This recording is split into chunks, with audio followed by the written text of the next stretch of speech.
Bandana Gaming, the channel where Logan will show you everything. From gameplay to gear, their crew is here to take you on a journey through every atmosphere. Releases to news, you don't have to choose. Red Bandana Gaming is here for you.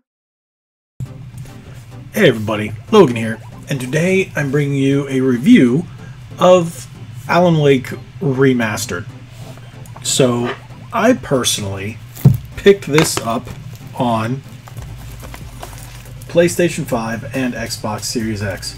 Why, you may ask? Because I really want to support this game to make sure it gets a sequel. Now, the Series X version is still sealed. PS5 is open because this is the one I'm currently playing it on, because I wanted to see the differences, especially with the controller, and we'll get into that. And just to show you, I do have an original copy of Alan Wake for the 360 still sealed. I also have a digital copy. I did play through this game way back in the day when it originally came out, which, if I'm not mistaken, I want to say was 2010? So, today we're going to cover basically the differences between the original and the new ones, and whether the new ones are worth playing. But we're only going to scratch the surface on the technical things, on basically the frame rate, the shadows, the shaders, and all that other stuff. For that, honestly, the best review to go to is the Digital Foundry one. I watched that the other day, and I was like, I was really impressed. And that's a part we really don't get into the tech and stuff. I can, but it's not something that I cover on this channel. We're just pretty much covering just how the game plays, whether it looks good, how it feels, whether there's any visual issues just as you're playing, just to a gamer who's not into the tech side, even though we can cover the tech side if you guys want me to. But as of right now, we're just going to get into, is it worth it? So, the original Alan Wake came out as an Xbox 360 in 2010. Later on, came out for PC in 2012, if I'm not mistaken. But we're not covering the PC version. PC version is way too inconsistent to cover. It's not like you can just pop your disc in and get the same experience. To get an experience that you can get on a PlayStation 5 or an Xbox Series X, you need to pay thousands and thousands of dollars on a PC that can do that, and it's really not worth it, and it's just not what we're here to cover. It's just too inconsistent. So this version is going to pretty much cover everything that I've been playing so far on the PS5 version. Now, I do, like I said, I do own it on Series X. Once I beat it on PS5, I will be playing it through Series X, but the game itself is still the same. If you do, again, I'm going to refer back to the Digital Foundry. If you do play them, they are pretty much identical. The reason I chose the PS5 for this one, it's because I've already beaten it on the Xbox, and I did want to see just how they integrated those adaptive triggers and the speaker within the PlayStation 5 DualSense, which they did both. You'll hear little beeps and clips and little things, no crazy sound effects through the controller, which is I found very odd. I'm not sure if it was meant to be that way, but you do hear little things from the controller, but nothing crazy. Now, gameplay-wise, it definitely looks much better. They did change up some of the character models, some of the faces. For example, Alan Wake, he looks like he put on a little weight. His wife looks a tad bit different. So does Rose and even Stucky. So if you're playing the game, I'm not going to give you any spoilers. This is basically me telling you, if you've beaten the game or if you played through the game, you know what I'm talking about. I'm not going to spoil it for the people that are on the fence about whether or not picking it up and they've never played it. But for $30, you cannot go wrong.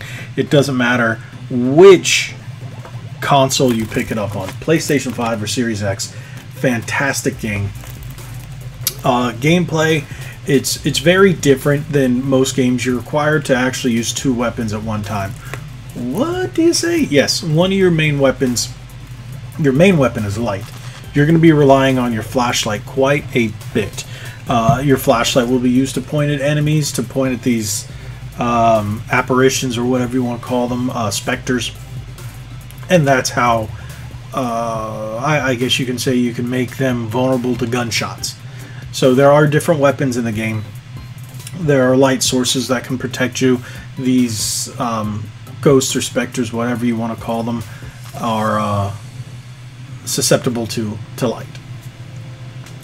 Keep that in mind. Now, without giving away any of the storyline, the basis of it is... Let's see how I can say this without doing too much.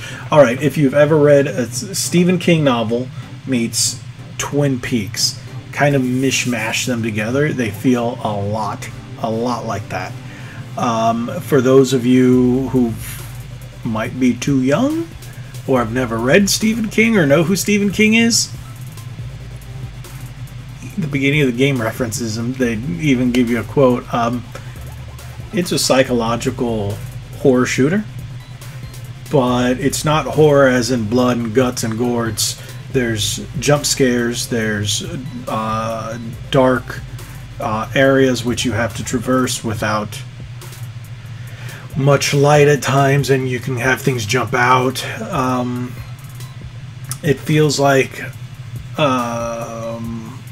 those are the 2 things, because those 2 things influenced the Stephen King and the Twin Peaks influenced the game greatly. Yeah, so I'm trying to think of another way without giving any big spoilers. But the game is fantastic, we'll put it that way.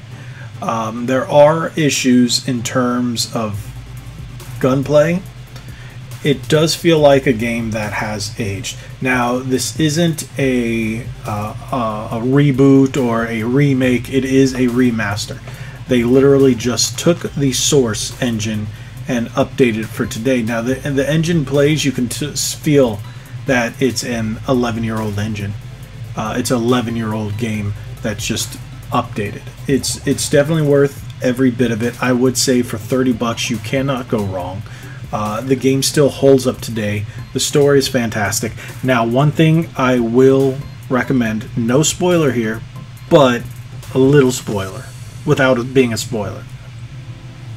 Okay, so what it is make sure when you finish the game you play the Signal and the Rider, the 2 DLC expansions that were included in this version. Make sure you play them, because they will make the story much more cohesive.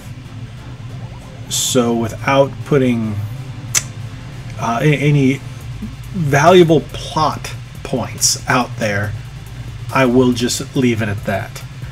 The game is a must play. It's a must buy. If you own a PS5 or a Series X, go for it, because I think you can still get them on last gen consoles as well, PS4 and Xbox One, because, well, yeah, it's Xbox One and Series X, so that's no problem.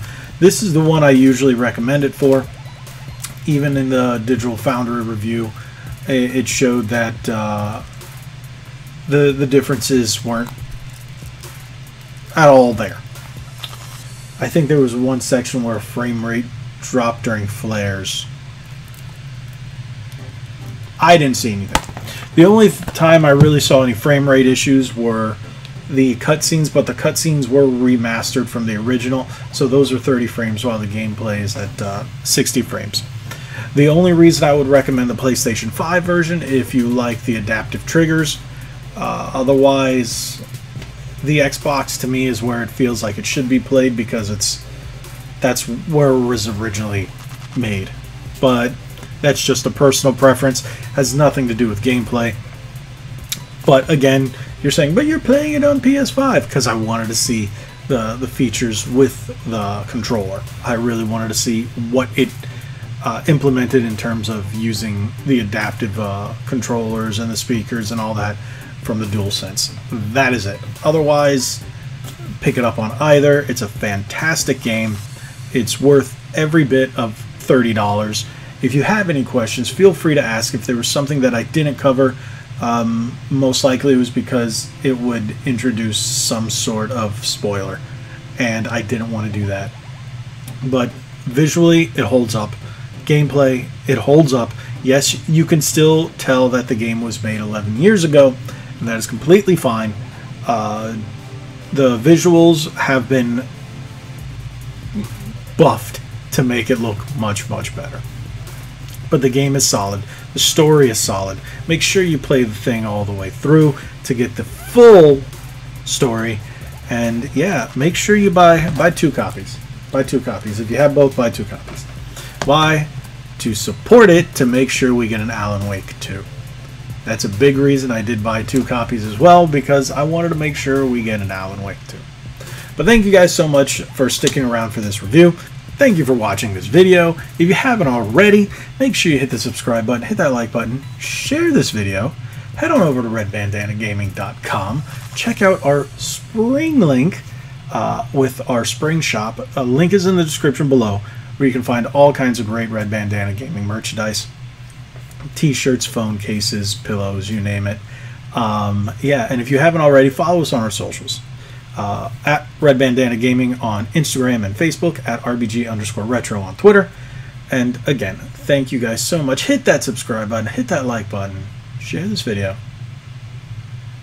Like we always say, be legendary. Thanks again.